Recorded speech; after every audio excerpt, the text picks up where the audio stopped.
Hey everyone, welcome back to another episode of Kayla Unfiltered, the Housing Call-In Show. I hope you guys missed me. We had an anniversary last week, so I was not on. But just like every other episode, tonight's episode is going to hit home for a lot of landlords, homeowners, and taxpayers across Ontario. Before we bring on tonight's guest, John from Property Taxpayers Alliance, let's talk about some of the stories flooding my inbox this week, because people are frustrated and honestly, they have a right to be asking these questions.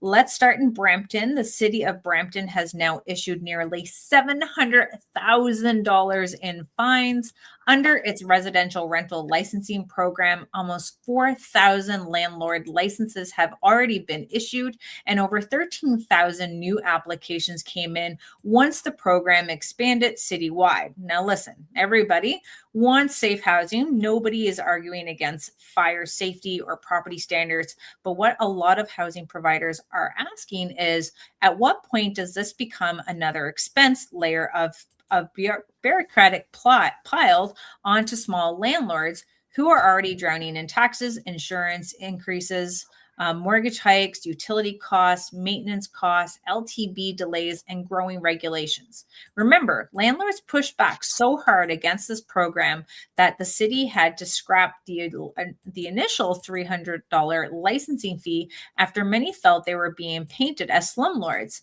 And there's a lot of bigger issues nobody wants to talk about.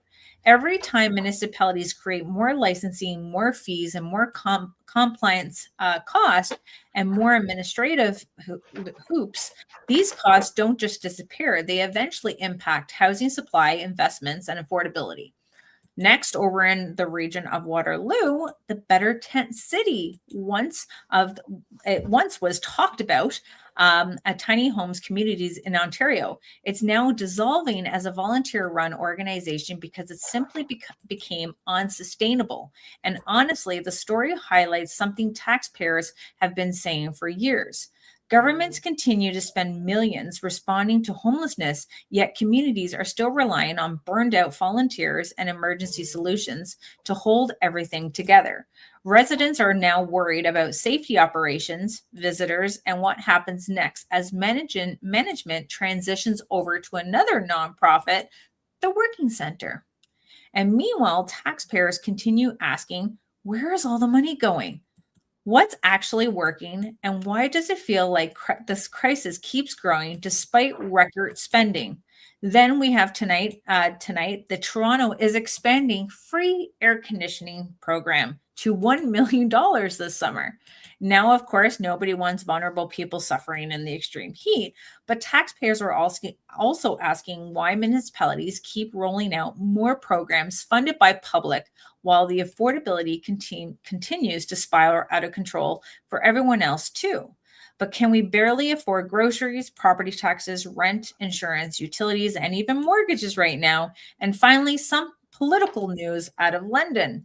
The Ontario Councillor Susan Stevenson has officially entered the mayoral race, and she's become one of the louder voices speaking about taxpayer accountability, city spending, homelessness policies, public safety, and whether residents are actually getting results for billions being spent by municipalities. And I can tell you right now, across Ontario, more and more people are starting to ask those same questions. So tonight, we're diving into property taxes, municipal overspending, government accountability, rental housing regulations, homelessness spending, and whether Ontario taxpayers and housing providers are finally reaching their breaking point. Joining me tonight is John Waylett, president of the Property Taxpayers Alliance. John is a retired professional engineer who spent his career in Ontario and internationally in a senior leadership role in Toronto and Switzerland-based companies, along with a background in engineering, technology, and life safety systems. He holds a Bachelor of Science in Electrical Engineering from Ohio State University and MBA from Ottawa University after moving into Hespeler in 2006. John became interested in municipal government and started looking into why property taxes are raising faster than inflation.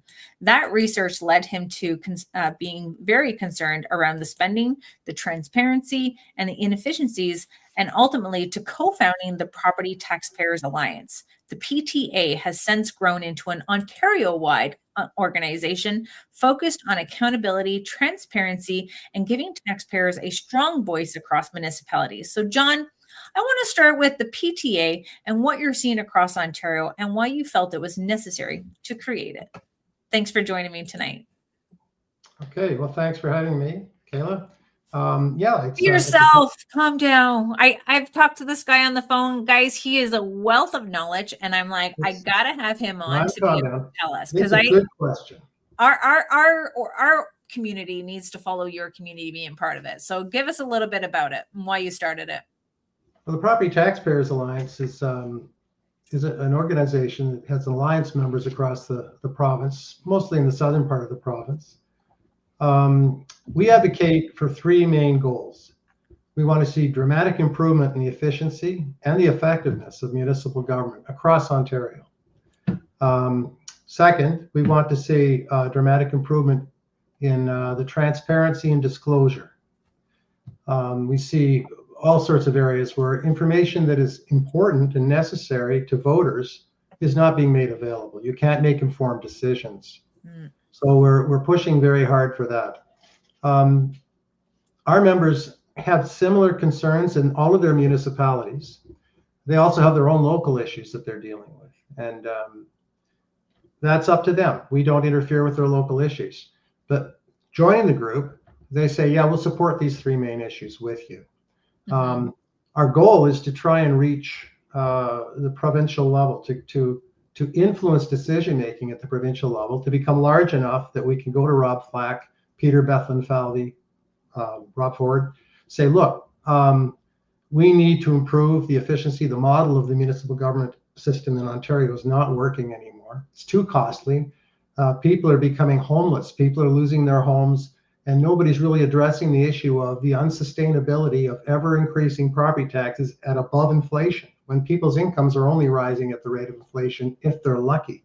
So that's some background on how we got started and what we're advocating for. And you have now chapters that you've grown. So you started off in Cambridge approximately 5 years ago, and now you're in which municipalities? Because we want to strengthen the areas that you have so that you can be that loud voice, because we know how it works. We have 444 municipalities. It's hard to be everywhere, but you're doing the smart thing like our tenant unions are, and you're creating chapters. Like where can people have a leader to follow in your area? Well, as I mentioned, we have Burlington. We have a leader for Burlington. It's Focus Burlington is the local community association name. We have a leader from Oakville for an association there. And if you go to our website, www.propertytaxpayer.ca, it's shown, I think people can see that. There's a list of our members. So you can see each municipality group that's joined us and the contact individual from that group. So we've got Whitby, this joined recently, Peter Turkstra from Hamilton recently, his group. And we also have Tiny Township up north who has joined.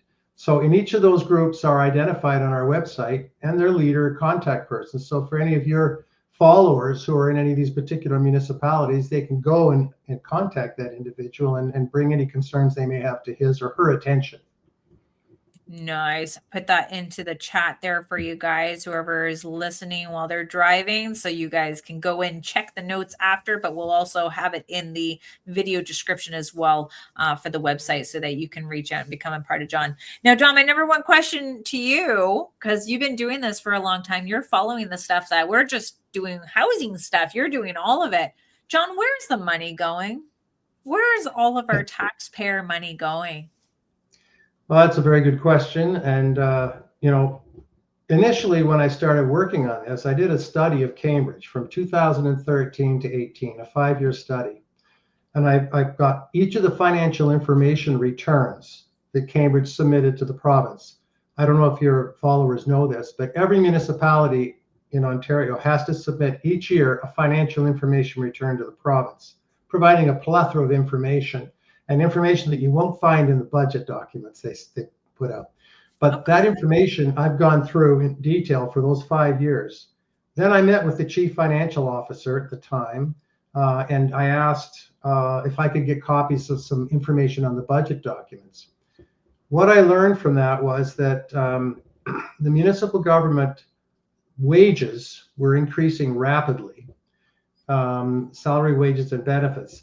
The benefit component is really surprising because it was rising much faster than just the wages. The wages were certainly going up at more than the inflation rate, so that people would get the COLA every year, but they'd also compare to other municipalities and say, well, Cambridge is below this, so they bring people up. Of course, the other municipality is going to do that and then bring theirs up, so they're bidding each other up. That's the wages. Now, the study showed that the wages typically are between 5 to 10% above private sector for the same kinds of jobs. Not to mention that they get far better benefits, far more days off, et cetera, et cetera. But there's a big cost factor. Typically, it's about 60% of the budget, the operating budget of any municipality. Now, that's 60%. 60% of the municipal operating budget is wages and benefits. Okay. And you said, and I want to go back a little bit. You said that the benefits were almost outweighing the wages. Rising faster because the cost of delivering benefits today, and more so today than it was then, but even today, are going up much faster than inflation. So the benefits that are committed to the municipal employees are rapidly rising. So they're rising faster, actually, on a percentage basis, the underlying wages. But in the private sector, because most people don't have any of those kinds of benefits, the total cost, the employment cost of people in the private sector is considerably less than the employment cost of people in the public sector, because the public sector has benefits that most of the private sector hasn't got and will never dream of having. No. And the delivery of those benefits are going up at much faster than inflation. So that's a big component, 60%, and it's rising rapidly. Do you feel that they're getting more benefits as well because it's easy to digest or easy to approve benefits more than a wage increase to some of these public sector positions? I don't think that is the case, Kayla. I just think that the cost of the service providers who are delivering these benefits are rising. And so they're it's almost like to get the benefit of food, they are actually the food prices have went up. So obviously that cost has gone up as well. It's certainly gone up for everybody, right? Private and public sector. But the benefits that the public sector have that the private sector don't have are going up in cost because the service providers of those benefits are experiencing rising costs. Mm-hmm. Okay. But because the private sector doesn't enjoy those benefits, even though the costs are going up, because they don't have the benefits, their benefit cost side isn't going up as fast. Mm-hmm. Defined benefit pension plans, right? Dental plans that include orthodontics, on and on and on. What else do they get? Give us the benefits. Tell us about the benefits. Well, I might have to, apply. The benefits are pretty incredible, including paid for masseuses for people because they're so stressed at work. X number of times a month, dental plans that are very, very generous. But it's not about the people. Again, I want to make it clear, we're not militant in any way. We're just saying people that are there are getting these benefits, and that's being given to them. And the reason they can give those benefits to the municipal employees is because they're a monopoly. All municipalities in Ontario are monopolies, and they're fighting. Explain the whole monopoly for. Well, they have no competition. There's nobody to compete against them to cause them to have to perform at a more efficient level. They stand alone. And whenever they need more money, they just raise our taxes. So they have no reason not to raise taxes and no reason to really be efficient or effective. So this is one of the main objectives of the Property Taxpayers Alliance to the provincial government, is saying, build a system where there is competition. Force the municipalities to compete for federal grants and provincial grants. If they're running really fat and bloated, give them less grant money, create an incentive for them to want to be efficient, more effective, deliver greater value for money to taxpayers. Aren't they a province start getting into that now with the housing, which if you allow so many units to be built, the province is going to start giving money to the municipalities. And I'm correct me if I'm wrong. I think the city of Cambridge fell flat on that, but it really encourages them to stop with the NIMBYism and the restrictions and allowing people to build. Like, what do you say? I think certainly those are incentives. Whether they're incentives to create efficiency in municipal government is another thing. I don't know. I mean, let me talk a little bit about, you said, where's the money go? I put a couple notes together on this because I don't know how many people are really aware of the extent to which our municipal governments in Canada are influenced and manipulated by their associations. So, for example, the FCM, which is the Federation of Canadian Municipalities, that's really a lobbying group. I mean, at the end of the day, it's an association of municipalities across the province, or the country, and they lobby the federal government. That's the FCM, the Federation of Canadian Municipalities. A member of the Federation of Canadian Municipalities is AMO. That's the Association of Municipalities of Ontario, and they lobby the provincial government. But they're a member of the FCM. Now think about the structure and the organization of this. And all of our municipalities, now they're sending all their staff, or not all their staff, but some of their staff, some of their counselors off to training programs at FCM and training programs at AMO, and the millions and millions of dollars and every year it gets worse and worse and worse. And taxpayers are funding all this. Now, where's the FCM coming from and where's the AMO coming from? Here's something that's interesting. FCM is endorsing United Nations programs like UNDRIP, Sustainable Development, DEI, et cetera, et cetera, et cetera. And they're encouraging the AMO and municipalities to take on all these programs, hire people, and start launching these programs. And we're asking, well, didn't we elect the provincial and municipal governments to decide that the future and the direction? Here's a statement off the FCM website. FCM membership dues and conference attendance costs have grown dramatically across Canadian municipalities. And the municipalities simply raise property taxes to pay for the bloated training and travel budgets they have. Millions upon millions are spent. Now here we have the FCM says that this guide is published by the Federation of Canadian Municipalities in June 2024. Is intended to assist Canadian municipal leaders and elected officials to gaining a better understanding of the United Nations Declaration on the Rights of Indigenous Peoples and its relevance to and potential implementation in municipal settings in Canada. I mean, who's really running our municipalities?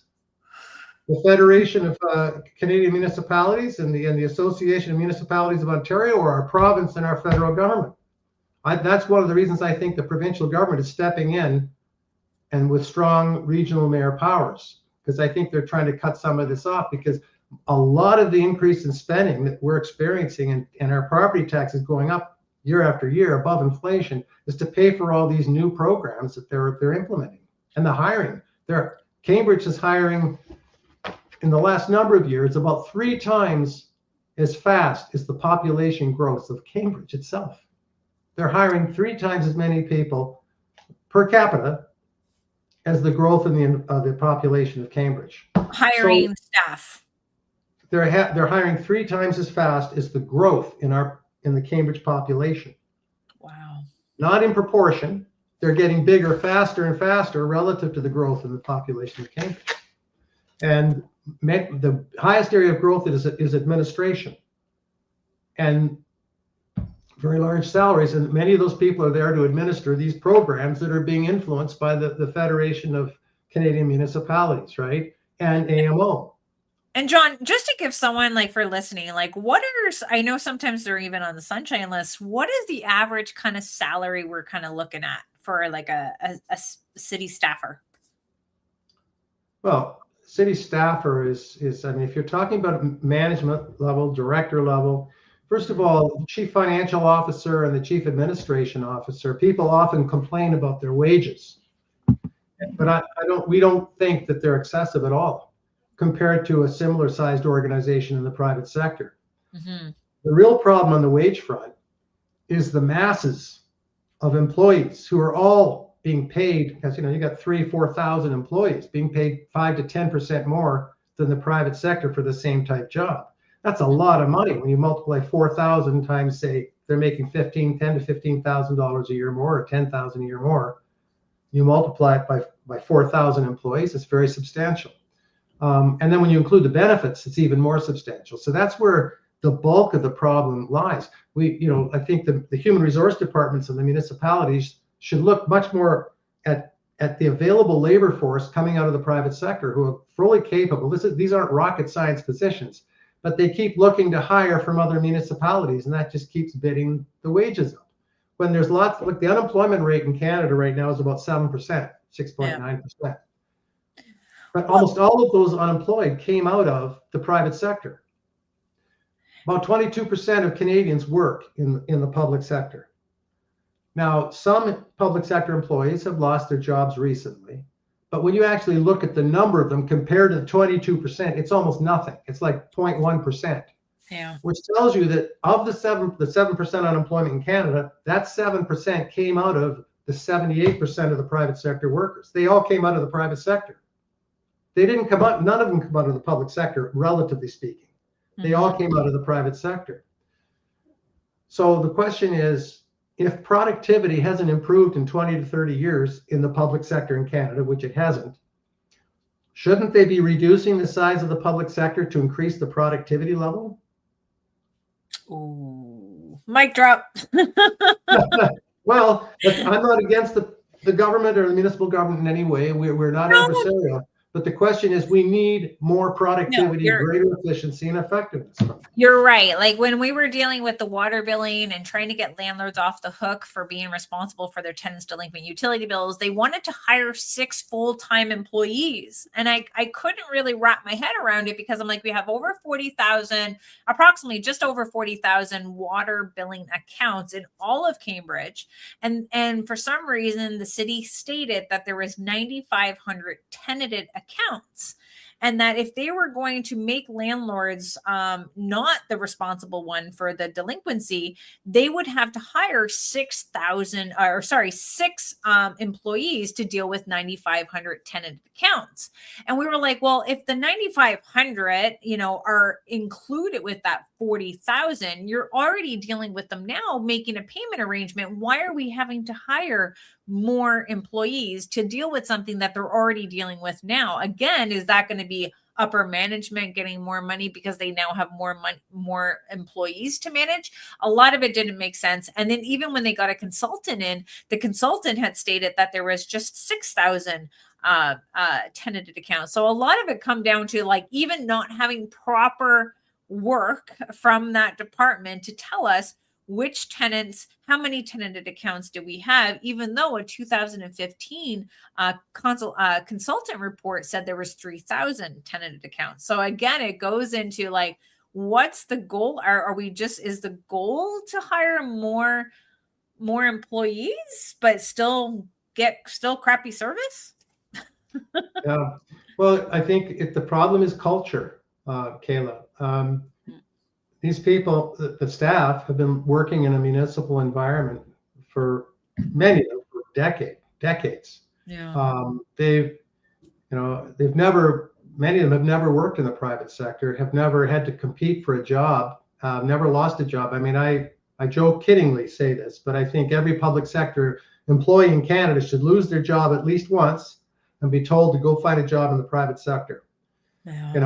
And grovel and send out hundreds of resumes, have 30, 40, 50 interviews to try and find a new job. And when you do get one, you don't have benefits and you get 2/3 the pay you used to get. And then you appreciate what you got in the public sector position.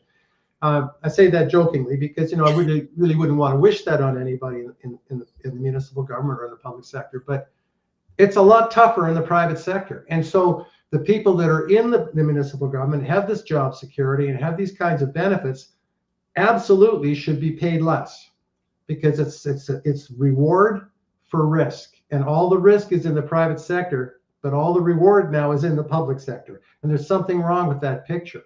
So at the municipal level, these people take these positions, they're very secure, they have great benefits, They should not be making 5 to 10% more than the people that are taking all the risk in the private sector, losing their jobs and having to find a new jobs and not having the benefits.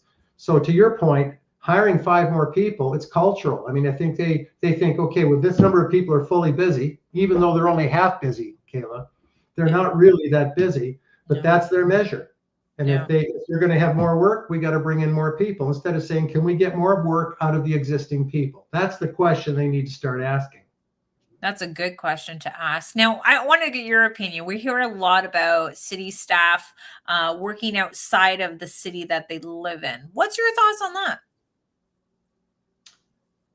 Well, I guess living where you want to live is up to you. I mean, I think it's about the competition. I think a lot of they're starting to kind of cherry pick different experienced workers from different municipalities, and then they come and work into our municipality. And then that's when, people living here think, are you really giving us everything you got as a staffer working for the city? Because you don't even live here. You don't even deal with your decisions as someone running a program or running a department, how it's affecting us as the people who live here. Yeah, there may be some truth in that. I don't know. I think the real issue is management instead of abdication. As I mentioned, the culture in the municipal environment is not one of what I would consider really professional management and expecting outcomes, continuous improvement. And much of that is, of course, these embedded union rules, and you can't make people do this, you can't make people do that. The counselors all the time tell me, well, we're told that we're not allowed to question the staff. Well, okay. They're afraid of the staff. They're afraid of upsetting the staff. It's like, wait a minute, you're there on behalf of the taxpayers to represent our interests. And I mean, you got to be polite, but you ask what you want to ask. But I mean, I've had counselors tell me that the mayor said to them, don't talk to the staff. You go through the chief, CAO or through the mayor to the CAO. In an environment like that, how can you get anything done? So basically we've roped and tied and emasculated our counselors through these different protocols, which are nonsensical, right? I mean, there shouldn't be these protocols. You treat people with respect, but you ask what you want to ask. You need to get the information to make a decision. So you think the union is a problem within the municipalities? I don't think unions in general are a problem, but I think you need to be strong and stand up to the union and say what you've got to say. I mean, at the end of the day, the unions, the membership of the union have to report to management. The people that manage either a company in the private sector or manage but for some reason in municipalities, because I think largely because money's free, it grows on trees. I mean, every time they need more money, just throw it over the wall onto the backs of the taxpayers because we're a monopoly and we've got our fiefdom and you're all going to pay. No, we need to create competition. And once that happens, they're going to start taking a harder look at, well, maybe we better be managing more and stop abdicating. Because I think there's a lot of abdication. And plus, remember that almost all the management is done by the chief administration officer and down through the ranks. I mean, the mayor, now with strong mayor powers, there's a little more management by the mayor because the mayor has the hiring and firing capability now of the senior executives of the staff and the municipal management. But what do you think about the big mayor powers? I think that it have mixed emotions on it. I think in some ways it is unfortunate that it seems like an invasion of what people call local democracy. But when I take a hard look on the decisions being made by our municipal governments and by our regional government in particular, I don't think we have local democracy. I think what the majority of people want is not happening. The councillors and the regional councillors in particular for Cambridge are not acting on behalf of what the residents are telling them they want. And it's just partly a reflection on the voters and the residents because, if you sit on your butt and don't do anything about it and you say, I like this person because they got a nice smile, they shake your hand and they meet you at all the bars and have a beer with you and schmooze with you and everything else, but they make lousy decisions. Well, wait a minute. but maybe you don't even know what decisions they're making because they having a beer with them. And you can't vote. If you want to vote for people like that, you're going to get the same kind of result. You know, sometimes you vote for people that you don't particularly care for their personality or their style, but they make good decisions, good business decisions. We need to get a little smarter when we get out and vote for those people. I just tell you, I'll digress a little bit. I did a survey of Cambridge's 8 counselors, current counselors. I spent an hour and a half with each one, asked the same set of questions, took notes. At the end of it, I summarized all my findings. One of the questions is, do you support property taxation above inflation to continue? Do you support property taxation at inflation or to go forward? Or do you support property taxation below inflation? 7 of the 8 counselors said they support property taxation at or below inflation. Now, it's an election year, isn't it? Yes, sir. And I said to them, I said, well, how can it be then over the last 4 years, you've approved budgets that had increases in property taxes that were 2 to 3 times the inflation rate for the last 4 years, but you're all telling me you support property taxes at or below inflation. And they just sort of looked at me and says, well, it's a lot of pressure. So we didn't vote you in there to cave to pressure. We voted you in there to represent what we want. Now, let me carry on. There was a study done by Deloitte, the major accounting firm, in 2022. I don't know if your listeners understand what statistical significance is, but this study was accurate within plus or minus 5%. Said 73% of Cambridge residents surveyed wanted property tax increases to be below or at inflation, even if it meant cutting services. 73%. That's huge. Accurate to within plus or minus like 76%, roughly down to 71%. Mm-hmm. With 100% certainty, it represented 70 to 76% of all Cambridge voting residents. So what does Cambridge do? They bury it. They sweep it under the rug. They don't want anybody to see the study, see the results. I discovered it by accident. I presented it to each of the councilors. I say, look, 73% of your residents are telling you this, and it's accurate to within plus or minus 5%. Why aren't you doing it? Well, they didn't even know the study existed. The councilors, of all of the 8 councilors, none of them knew this study even existed. And they continue with what they call Engage Cambridge, which is a survey that the city does on each year for the budget, which has no statistical significance. You can't make any decision based on the results. The questions are prepared by the staff for the municipal government. It's very guided. It's very guided in the questions that Engage. Absolute nonsense. And yet it's quoted in the budget document by the mayor and referenced in comments she makes. And there's no reference to the Deloitte study, which was absolutely accurate. That's what's going on in our city. So this kind of thing is, the transparency is terrible. There is half truths. They aren't telling the whole truth. You know, we got a 2.4% tax increase this year, but what they didn't tell you is they took money out of the rate stabilization reserve to bring it down from about 4.3%. So the property tax increase was actually at the time twice the inflation rate at the time they announced it. Twice. I believe Hamilton's doing this too. They're taking, do you want to explain the whole taking from reserves in a way to keep that magical, same thing like the stormwater that the city of Cambridge did. They started putting stormwater as an individual bill. They took it out of the property taxes, I would assume, to make it look like property taxes went down, but instead there was a section that now got taken out of the property taxes and put as a more bi-monthly bill. Yeah. Well, they made a change, which was consistent with some other municipalities to how the stormwater was handled. So, I mean, I don't see an issue with the way they did it. They had to do it somehow. They had to transition it out of the operating budget onto the water bill.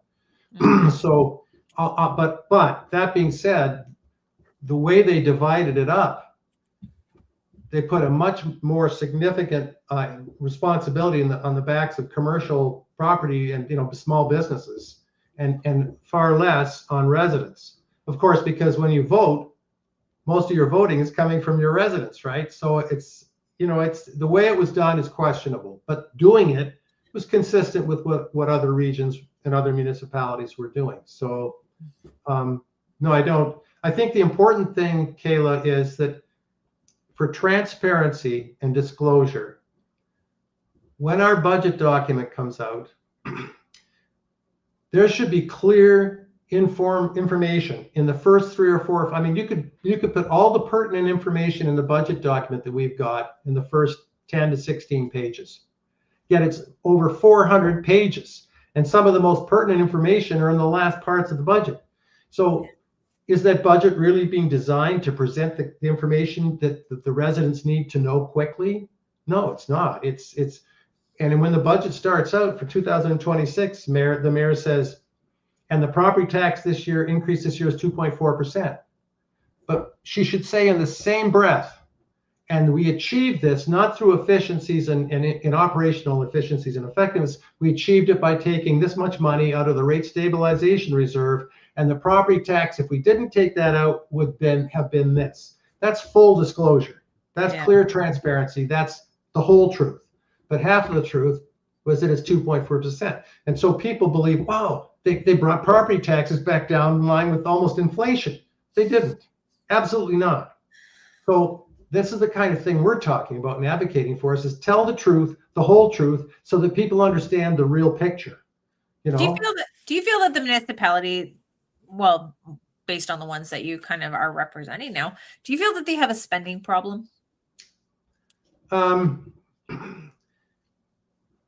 I think they're run inefficiently and ineffectively.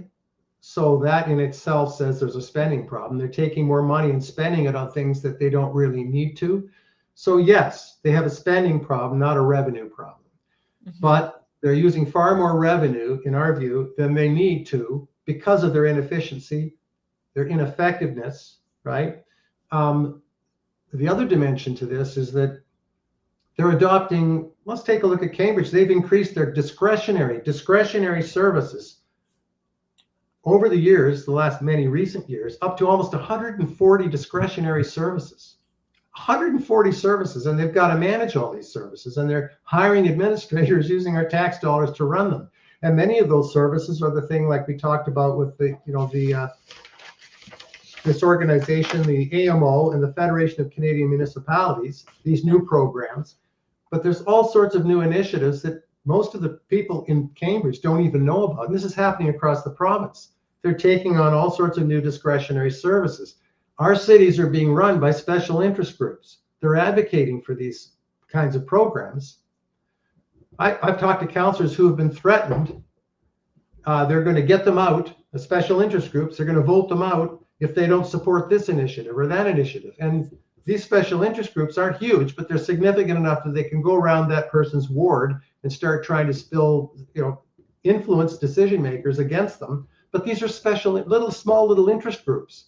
These are like thousands of people instead of the 140,000 people we have in Cambridge. We have a silent majority of 5% or 74% of Cambridge residents don't vote of eligible voters, 74%. So that means around 25% are determining the outcomes. Mm-hmm. And of that 25%, a big percentage of them are these special interest groups, or a percentage of them that sway the vote. So the councillors are really focusing on these special interest groups and not what the majority wants. They're not listening to them. And you don't blame them. You can't blame them for that because the 74% don't vote, don't get out. They might as well forget it because they don't care about them. But that's our fault. We need to get the silent majority needs to get back out and start voting for property taxes at inflation, dramatically improved efficiency and effectiveness of municipal government, and also a huge improvement in disclosure, clarity. The budget document needs to be completely reformatted so it's got an executive summary that says in 16 pages what any executive would want to know. Now, John, how can we convince you to start running for government? I'm just going to put that out there. Everyone give some likes and some hearts here, because obviously I think he's going to shake up Cambridge for sure. Well, are you going to announce? You can encourage me as much as you like. I'll think about it. You know what, it sucks though, because you kind of go in and we talked about this earlier, where we have some people that they get into government and they are the type of person who is great, and they have their heart on their sleeve, but sometimes when they go in thinking that they can change the system ends up changing them.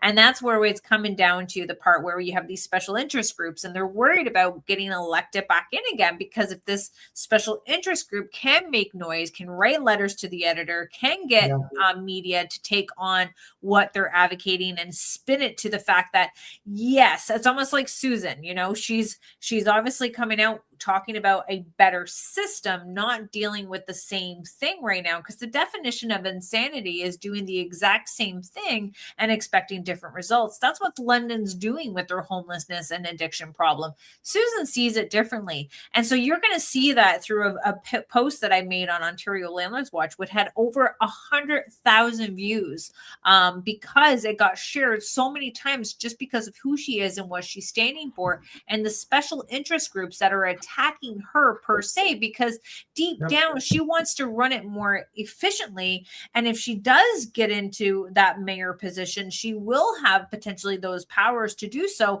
in which cuts off funding, I believe, to these special interest groups. And that's why they do have their power behind them. And again, they come into the fact that you have some of these organizations, it's their full-time gig, they're showing up into a lot of these events, these fundraising events, or any events that are dealing with the public sector. We're working through those times, so it is really hard for us to try to get out there and network with the individuals who are making decisions. And this is why I feel that a lot of these organizations are even getting paid to go and network with these elected officials in the meantime. Yeah, that's one of the things that we're trying to achieve is to get the message out to the silent majority of people that don't vote. Let's take our cities back. Get out and vote. Don't be one of the 73% that don't go to vote. Get out there and vote for the rational things that we need. We need affordability of taxes. We need clear disclosure and accountability in our municipal governments. They need to know they work for us. And right now, it seems like it's moved to this position where everybody's got to walk on, like, what's the saying? You got to walk on eggshells or something like that. Counselors aren't allowed to talk to the staff. It's like, what's don't going talk on to here? media. Yeah, it's like, it's crazy. You talk about homelessness. Let me just mention something here. Yeah. The Waterloo region spends an enormous amount of money on homelessness. But I question how much homelessness they're creating. When you take a look at property taxes going up at 2 to 3 times the inflation rate for over 10 years in a row, and anybody that's moved into a new place after, I think, November 2015 or 18 it was, there's no rent controls anymore. So if you're moved into a property after 2018 and a landlord's property taxes go up by 3 times the inflation rate, you're certainly going to try and pass some of that on to the renter. You're not going to absorb it all yourself. Renters are being hit with this year after year after year after year. And people that have been in there before 2018, when their rent controls still apply, there's a loophole where if the property tax goes up above inflation, up to 3% can still be passed on to the renter. Now you consider all the renters in our region, those in the lower income brackets that are trying to hang on to their places. And their property taxes, their rent keeps going up and up and up, being driven by the property taxation of the regional government. Eventually, they can't afford to live there anymore. They're out. A big chunk of them are going to be out on the streets.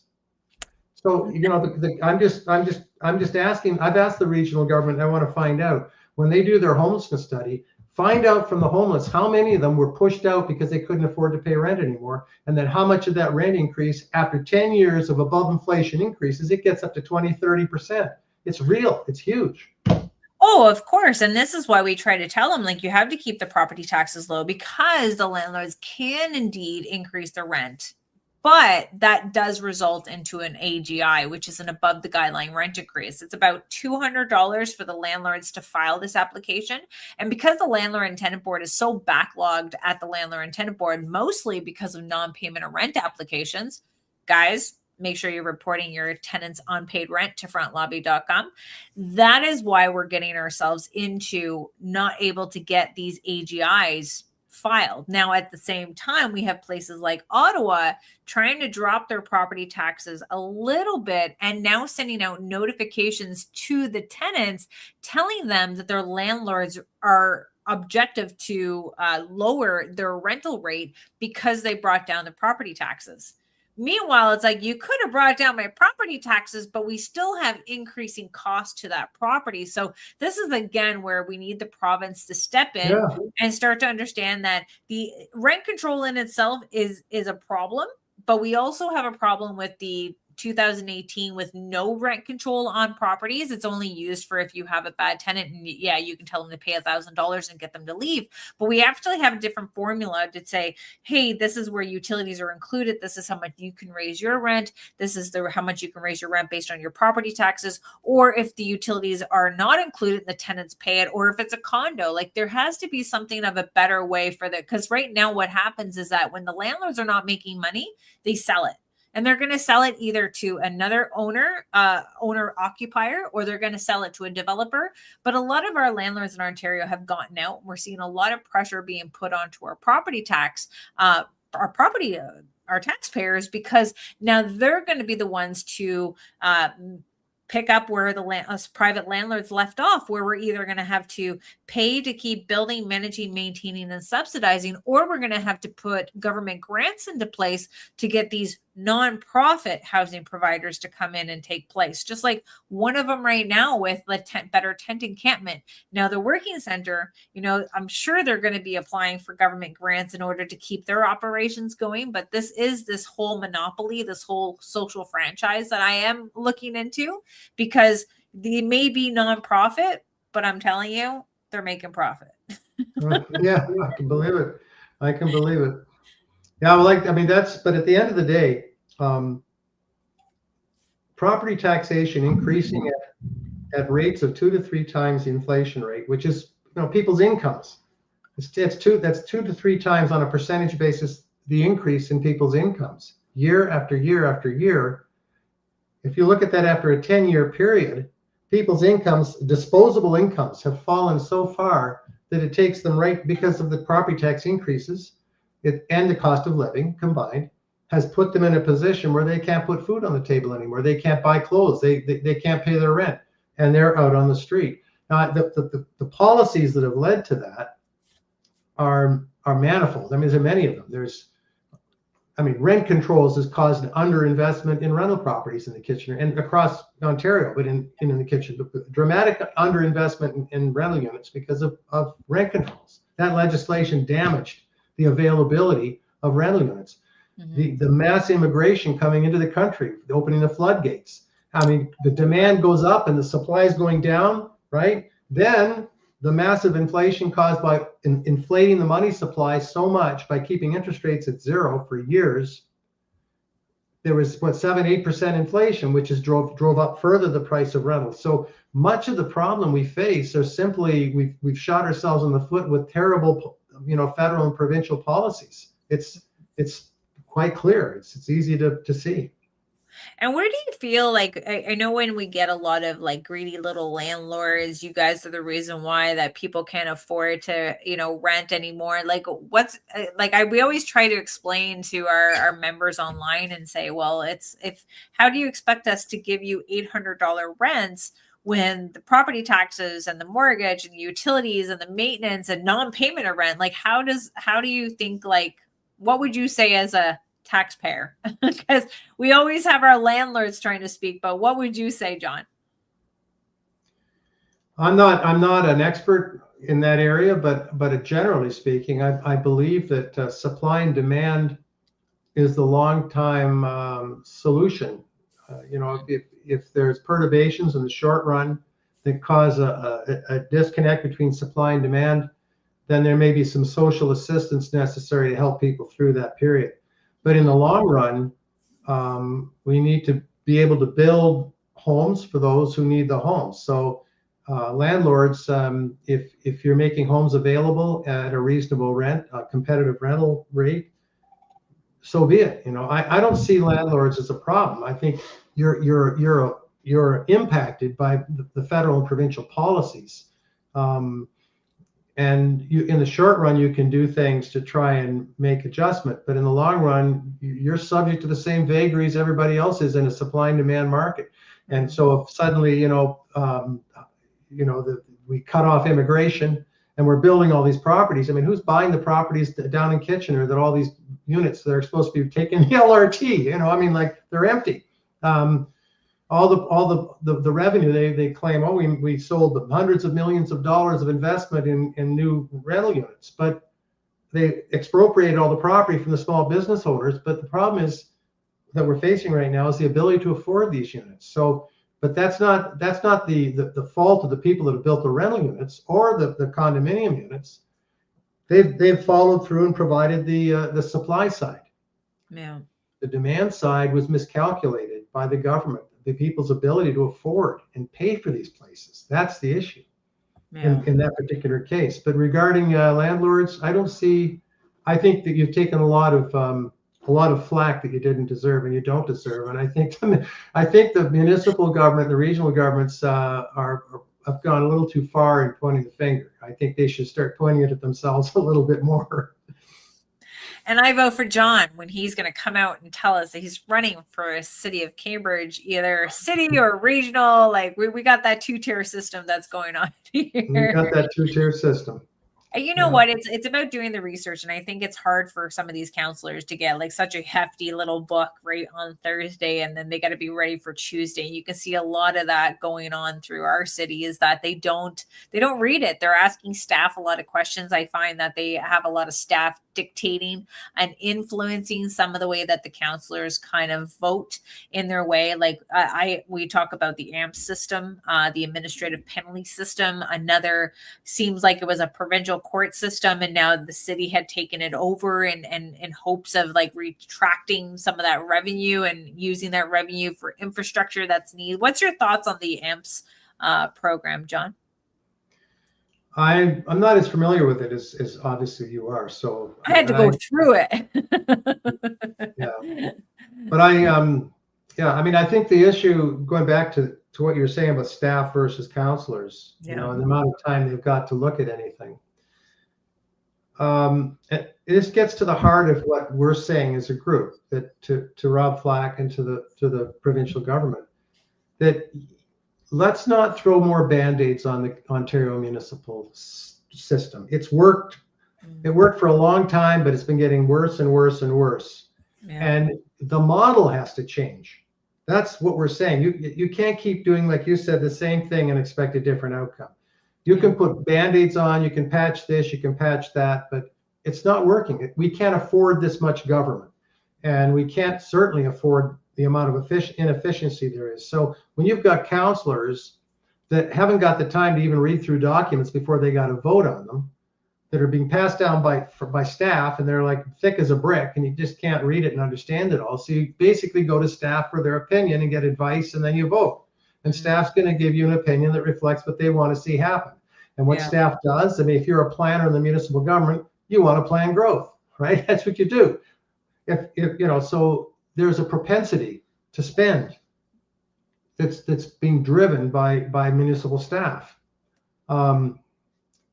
They aren't looking for ways to get more efficient. They aren't looking for ways to do more work per unit time. They're not looking for ways to reduce the size of no, they're not looking for any of those things. And what they do, what they say, all the documents, the data they provide counselors to make decisions is going to reflect that kind of culture, that mentality, that thinking. Yeah. The system isn't working. You need to separate. It's like the church and the state. You got to separate them. Here's the staff. Here's the council. Council needs to have the time to think through the issues and make the decisions without being rushed by staff, rushed by this, rushed by that. Yeah. How you get there, how that's implemented, I'm not sure. But those counselors, they need to be knowledgeable, capable people who understand budgeting, understand business economics. But I'm not trying to be negative, but it's very hard for me to understand that people that can get into those positions based on popularity, but have no concept of macroeconomics, microeconomics, and there's a problem there. We Oh, yeah. need to change the paradigm. Well, that's where people would like sit there and like, Kayla, you got to run. I'm like, I will be handcuffed. Like, you got a code of conduct. There's certain things you say that you can't say. And I'm like, I need to be free spirited in how I talk. I'm like, I'm not ever going to want to run for any elected official position because I admire what they have to go through. But you're right. They do have to have some type of basic, they have to have the financing. They don't even know the budget and how to spend. They just think, hey, if we spend it, we're going to appease this group, and those groups are going to be able to vote for us. Having the strength, the confidence to stand up to staff and say, no, I want an answer. And by the way, I think they should be run much more business-like. I'm not saying they should be absolutely like a business, but I think they've drifted away to the point where you've got all these protocols, as you just alluded to, in how you deal with and talk to people. And it's just, you're handcuffed. You can barely move. I mean, I've had discussions with counselors one-on-one, and they've told me it's an abomination. It's almost impossible to get anything done, to get the information you need, to send a question and get information from staff. And they say, well, we're really busy right now. We'll get back to you next year. It's like, okay, next week or whatever. I mean, it's okay. I mean, you can't function in that environment. We need a new paradigm. We need a new model, something that's much faster, much smarter, much more cost effective. And we need to move in that direction with our municipal government.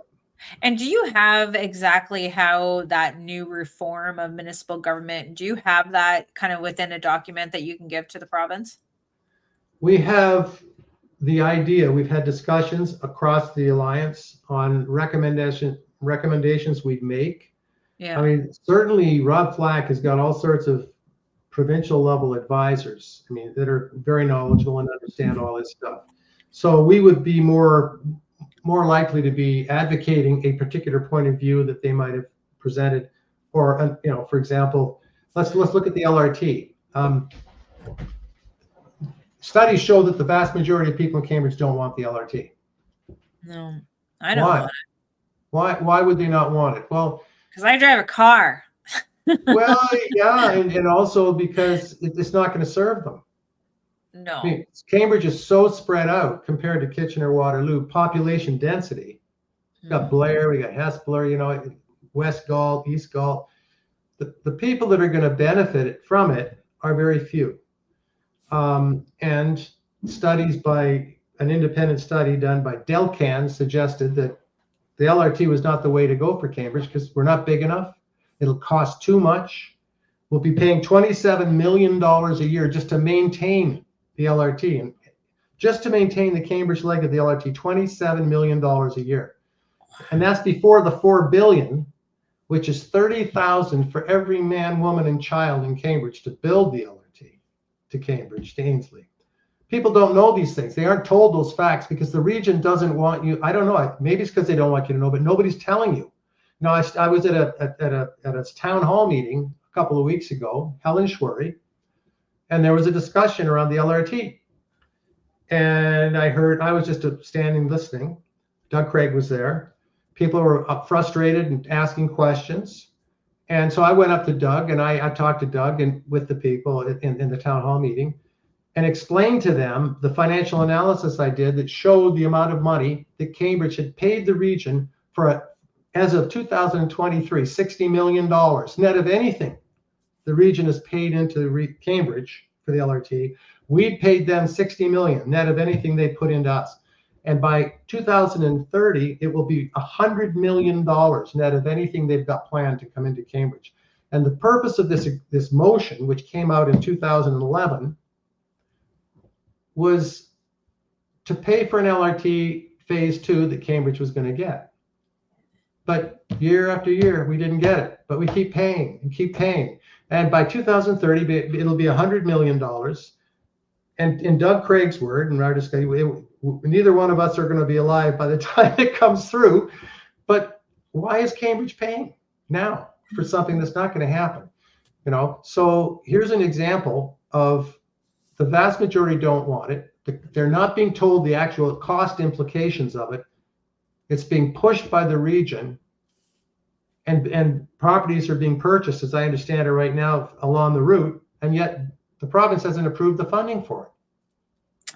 And most cities in North America have to reach at least a population of roughly 500 or 700,000 before it starts to become financially feasible to have a light rail transit system. Hamilton, they got a light rail transit system, but they had to reach 700,000 in population. Now, Cambridge is only 145,000.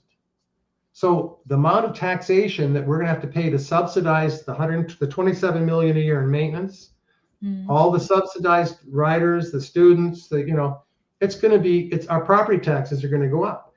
We'll be paying those to the region, and the region will pay the cost of the LRT because they're responsible for regional transit. But the money's going to have to come from somewhere, and it's going to be sucked out of the Cambridge taxpayers.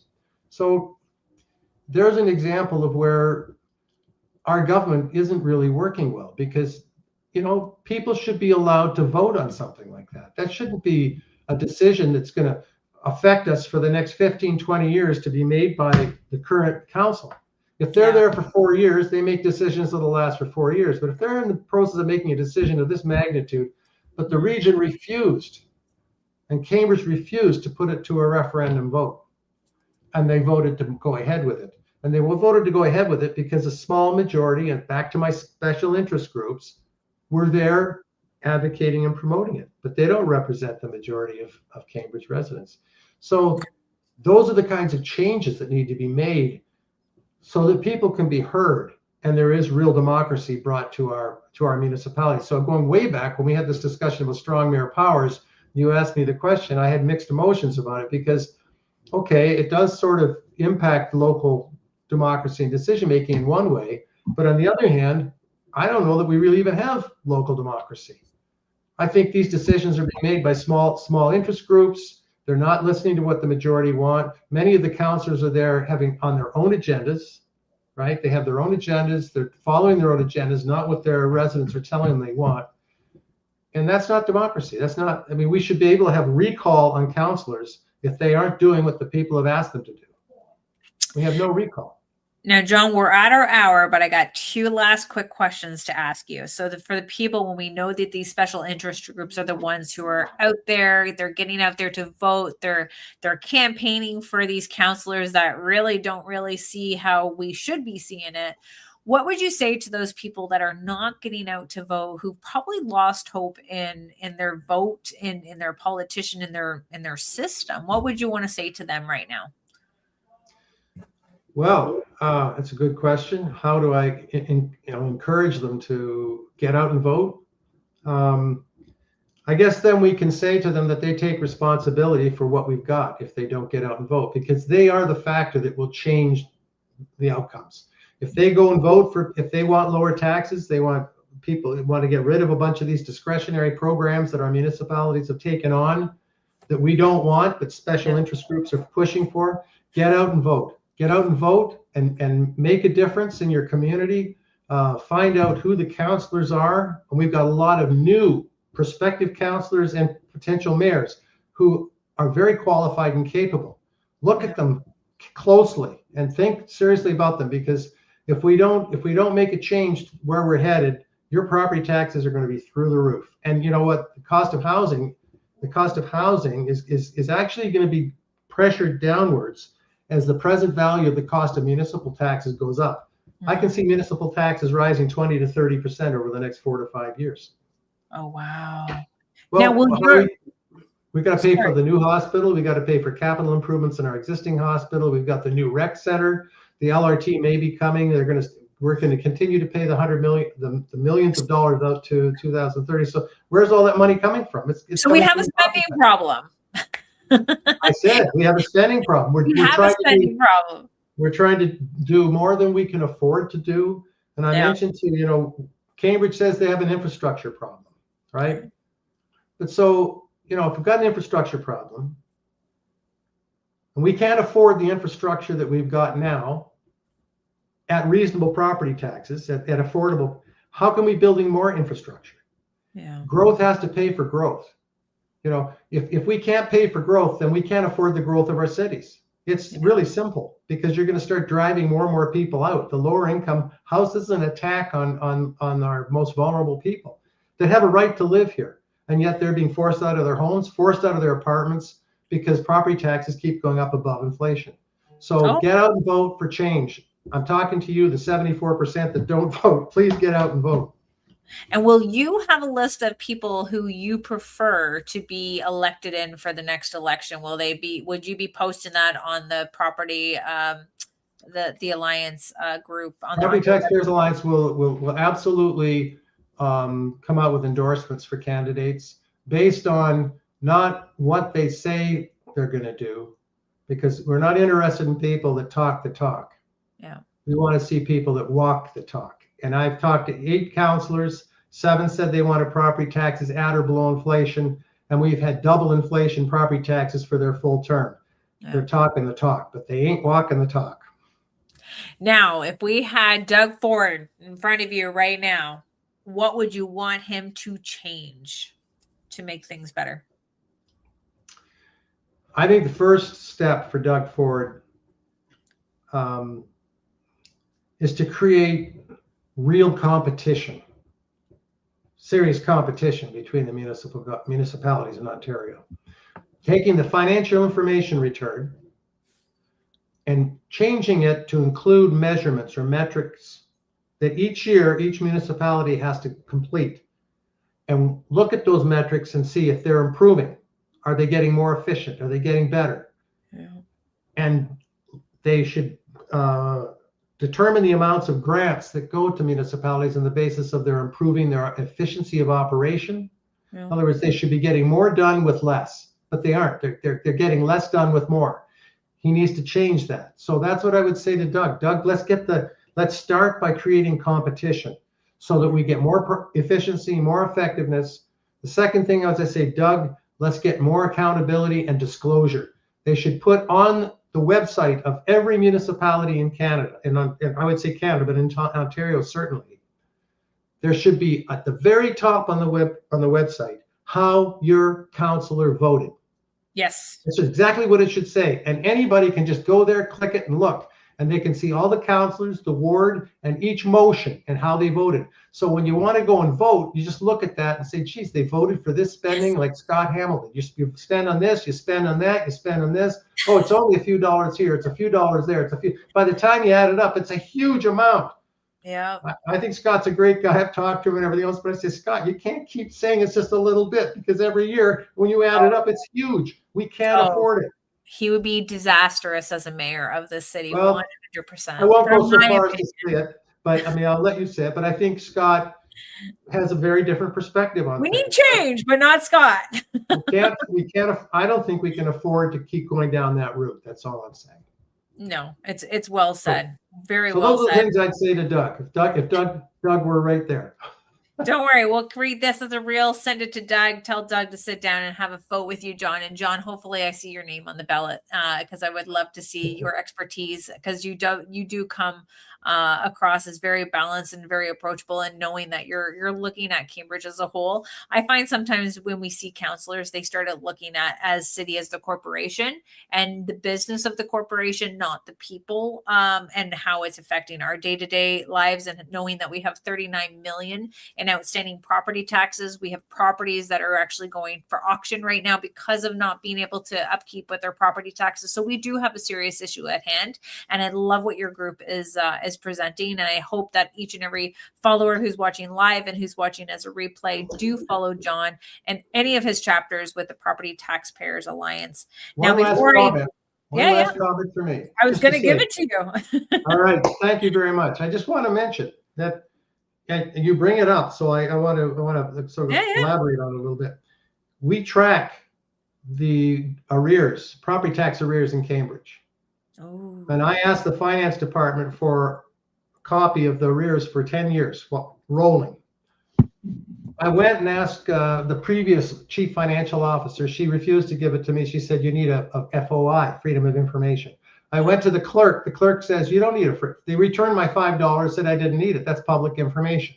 I went back to Cheryl Ayers, who was the chief financial officer at the time, showed her what the clerk said, and she said, oh, okay, well, I'll give it to you. So she sends it to me. Yeah. It goes up through 24. It shows that property taxes in arrears, and this is businesses and residents, was around 10%. That doesn't mean they've gone broke. It just means they're behind. But in arrear, there was roughly 10%. In the last 4 or 5 years, it's risen up to 10, 11, 12, up to 13%. That's a 30% increase. And now I asked for the same information from the current chief financial officer. She refuses it to give it to me. I said, look, this is public information. I was provided before. She refuses to give it to me. She says, oh, we're going to disclose that to the councilors at a council meeting. I've been waiting and waiting. I haven't seen it. So I'm hoping it's gone back down. I'm hoping there aren't more people falling into arrear. But if it's going up further, you can understand this is happening in other municipalities too. Oh, We've seen it. And it's because property taxes are rising at above inflation when people's incomes are not growing. They can't afford it. So I know you mentioned it. I just wanted to say that we're on top of that. No, I'm glad you are. And I think it's another part where you talk about the accountability. And I'm following a story like in Hamilton right now is $59 million in overpayment for OW and ODSP, in which they have no process in place to retrieve the money that was overpayment. So that could be given an extra or people fraudulently using our social services systems. There is a lot of inefficiencies within our system. And I'm glad that we have people like you, John, who follow you and you're part of your committee of your alliance to keep educating landlords and tenants and normal taxpayers. Because like you mentioned, there is like a 400-page budget. How are we supposed to sit there and read it and understand it unless you're kind of utilizing chat GPT to kind of, hey, summarize this for me. But it is great to see that we do have people like you, and I hope that all of our members are going to accept the request for me for them to join your Facebook group as well, so that everyone. I'm going to actually put that in here before we take off, because I think it's very, very important that our community follows you so that we can stay on the know of what's happening, because it's so, so important. Bear with me. We'll get you this, because you don't want to, I really want to make sure that we're part of this, because honestly, when we get ourselves into understanding who we are in each community and putting our efforts together, it's going to be absolutely fantastic.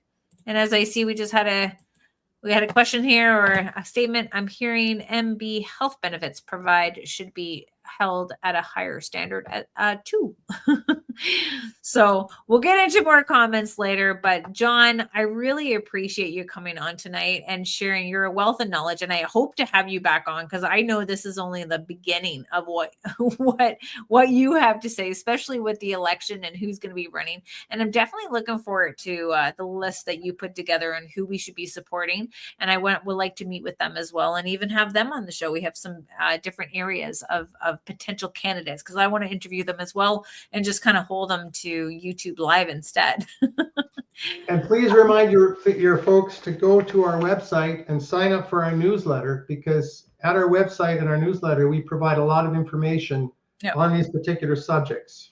Oh, 100%. Whether people agree or anything or not, these are discussions that more Ontarians are clearly starting to pay attention to, because people are feeling financially squeezed from every direction right now.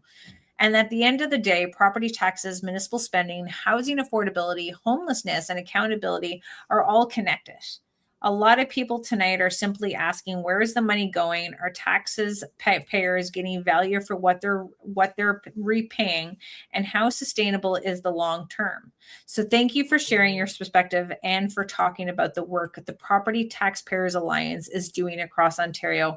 And thank you to everyone who's tuned in tonight, shared your comments, and followed throughout the conversation. And if you want to learn more about the PTA, make sure you check out the Property Taxpayers Alliance online and sign up for their newsletter. I'm Kayla Andrade. This is Kayla Unfiltered, the Housing Call-In Show, and I'll see you next time. Thanks everybody for joining. Thank you, John. And I can't wait to see your name on that ballot. I'm just saying, if it's this term or next term, we need to have people like you really looking out for everyone as a whole, as taxpayers, as tenants. And I do appreciate all the work that you're doing, because it's not easy running this group that you have going on. And I can't wait to meet the other members of the Alliance. Thank you. Thank you everyone for watching.